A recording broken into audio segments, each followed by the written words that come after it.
Hello everyone and welcome to Journey with the Kellers. My name is Amanda Keller and today we are back in the Keller kitchen. We are going to be making something from tasting history. So today is going to be a tiger nut cake.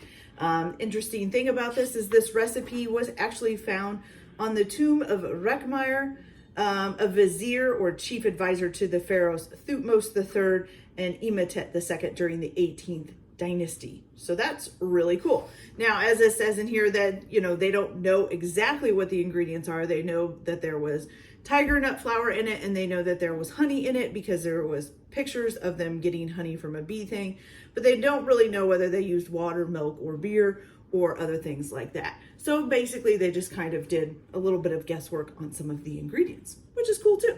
Okay. So this is a fairly easy recipe. The one thing that is a little bit difficult is the tiger nut flour. So you have two options. You can make your own tiger nut flour out of tiger nuts, or you can just buy tiger nut flour. I went ahead and bought the flour, but it does warn that the flour is a little bit more coarse, so that it might not, it's a different, so it makes the cake a little bit different, okay? If you want to make the tiger nut flour yourself, you're going to need 4 cups of tiger nuts, and you're going to take those and soak those in warm water for 1 hour. Then you'll drain them, and then you'll use a mallet to break them up into large pieces. And then you'll grind them more efficiently in a food processor. And then basically you're going to get the bigger pieces out and keep doing it in the food processor until you get all 4 cups ground up. Yeah, and it says to make sure that you do it in small batches because it's easier to do it. I am actually I just bought tiger nut flour and I'm just using that. The only thing it doesn't tell you is that if you use tiger nut flour, if it's a different amount, because it's 4 cups of tiger nuts to make the flour. But I'm not so sure that it's going to be, 4 cups of flour. So I think I'm going to start out with just like 3 cups of flour, okay? And one thing that you do need to add to this is 1 cup of honey. So we're going to go ahead and get that measured out, which I get the feeling I'm going to need another jar. Okay, hold on just a second. I'll be right back. I'm pretty sure I'm going to need another jar of this. Be right back. So now that we have our honey situation sorted out, let's go ahead and do this. So like I said, it says 4 cups of tiger nuts to make the flour. So I am just going to start with about maybe 3 cups of the tiger flour, just because I don't think that 4 cups of tiger nuts would make 4 cups of flour. Oh, there's good clumps in that.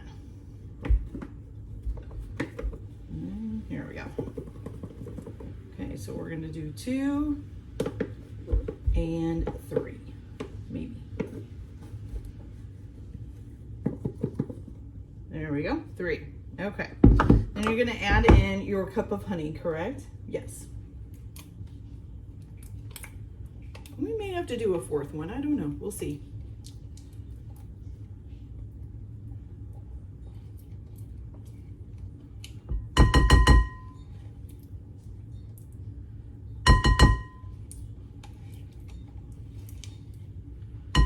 Okay. Make sure we get the honey all scraped out here. There we go. Okay. Now, you're going to stir this up.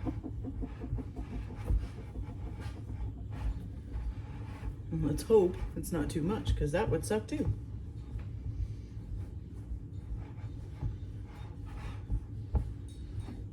Okay, so once you get that stirred up, now what you're going to do is you're going to need about a 1/3 cup of warm or lukewarm water or warm water. Okay, that's looking pretty good. Nice and, pulling the whole thing off there. And nice and stirred. And you're gonna take now, you could use more water, you could use less. It just depends on how this works out. But you're only gonna take about 1 tablespoon at a time. And you're gonna put this in and stir it in after each tablespoon until you get a dough.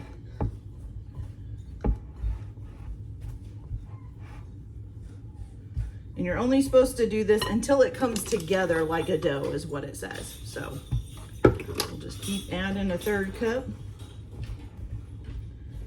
or I'm sorry, a tablespoon at a time until we get a dough that comes together. And I keep pulling that off, but there is a bunch of honey stuck on this. Okay.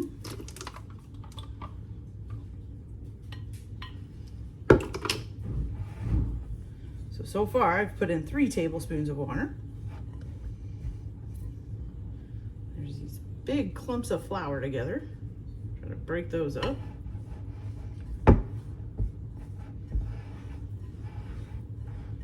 Wish they'd have been a little bit more specific about the dough. Do they mean like a pie dough, a cookie dough? All kinds of doughs. So that's all right. We'll just keep working away here. It's kind of starting to get there.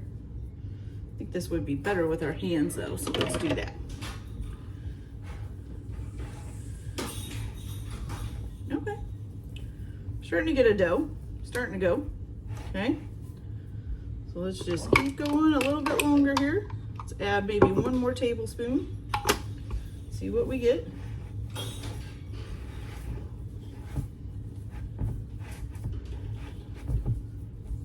Okay, I think we've almost got it there. Yep, there we go. Combined as a dough. Okay, honestly, that's awesome. Okay.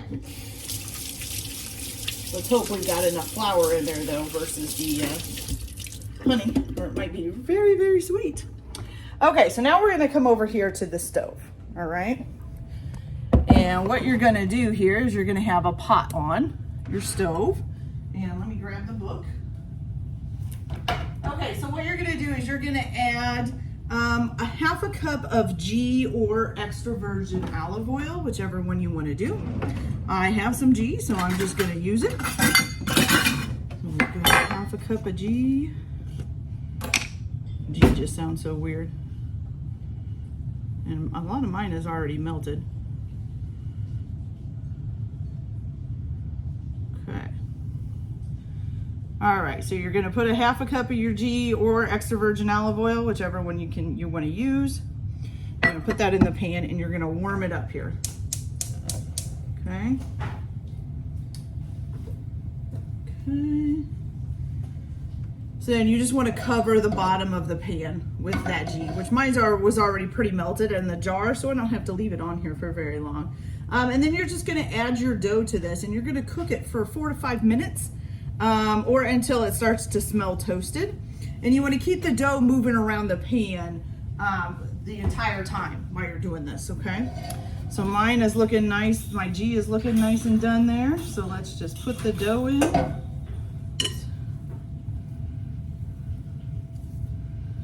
we'll get it all toasted up.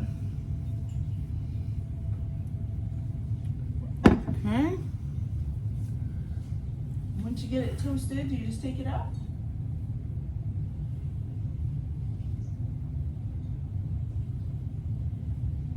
Oh, we're gonna need a large piece of aluminum foil. Okay, so let me go get that too while we're waiting here.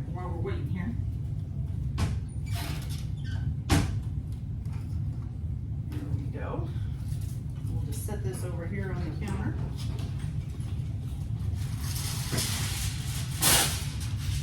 Okay.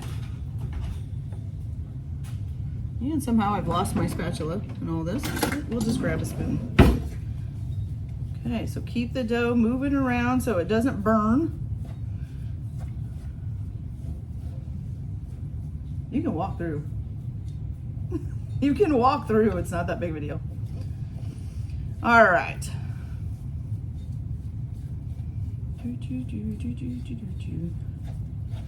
So it says to keep it moving constantly, and it says it should take about 2 to 4 minutes for it to toast up. So we'll see if that works. It doesn't usually work out that way for me.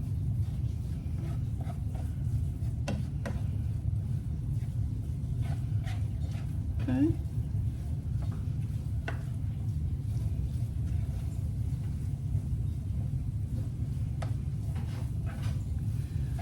All right. Oh, starting to sizzle. I can hear it. That's good.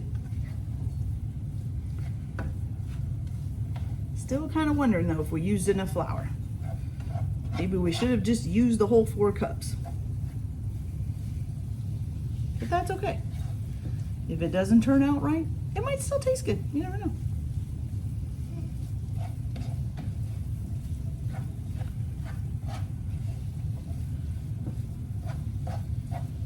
Okay. Well, it's getting all nice and done. Don't really know that I smell it toasting yet, but we'll just keep at it. Oh, now I'm kind of starting to smell it toast a little bit. Okay. Is it gonna change colors though? That's the question. Because in the picture, this is kind of a dark brown. Mine's looking like a tan right now. Okay. So far, well, maybe with that piece over there looking a little bit darker. Maybe. So we will just, you can't stir it with my left hand. I really cannot. Oh, and now I'm flinging stuff outside of the pan. That's good.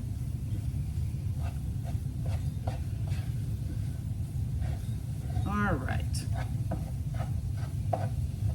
Well, you guys, I think I'll be back in a few minutes as soon as this is toasted up. So I'll be right back.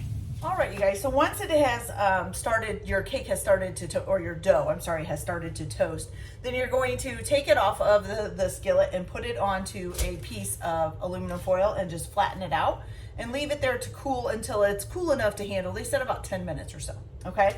So then what you're gonna do with this is you're going to take it and try to shape it into a cone shape, okay? And then at the bottom of like if you were standing this cone up long-wise, you would have a flat bottom. So you need to flatten that bottom. Now, you can serve this once it's done with some date syrup, which is right here. Okay, and I did find that at my local Walmart, surprisingly. All right, so you can serve it with some date syrup. Now, when you serve it, because you're doing it as this cone, you can stand it up and serve it if it'll stand. I don't know if mine will stand or not. Gonna need to make my cone a little bit chunkier. But you can stand it up and serve it, you know, and deliver it that way. Present it standing up and maybe even pour a little date syrup over the top. But it does say that you should slice it lying down, okay? And you're supposed to slice it lying down and then put the date syrup on it. So if you want to make it a little fancy, put a flat bottom down here so you can stand it up after it's been refrigerated and stuff. And then, you know, you'll have the nice little flat bottom to stand it up with. My problem is that it's also creating a flatness over here. Okay. And so once you have the cone shape done, what you're going to do is you're going to loosely wrap this in the aluminum foil and then you're going to put it in the fridge to firm up, okay? But what I am going to do right now is I'm going to try it now just because I don't know if I'll remember to come back and show you guys what it tastes like. So I'm just going to try a little piece just to see. It's very sweet. Okay. It's actually not bad. It's a little bit of a different taste. It's not very cakey tasting. It's more like kind of like a sweet, I don't know how to explain it, sweet whole grain something, you know, something like that. It's pretty good. Okay, so that is that for this. You're gonna go ahead, finish shaping this into a cone shape, get it as pretty as you want it. Make sure this end, the broader end, is flat so that you can try to stand it up for presentation if you want. I don't know that I'll do that. Then you're just gonna loosely wrap this and put it in the fridge and let it firm up, and then it'll be ready to serve. All right, you guys, so that's it for this video today. I hope you enjoyed it. Like and subscribe if you like, or don't if you don't. Everybody have a good day. Enjoy your cooking, and we'll see you later. Bye.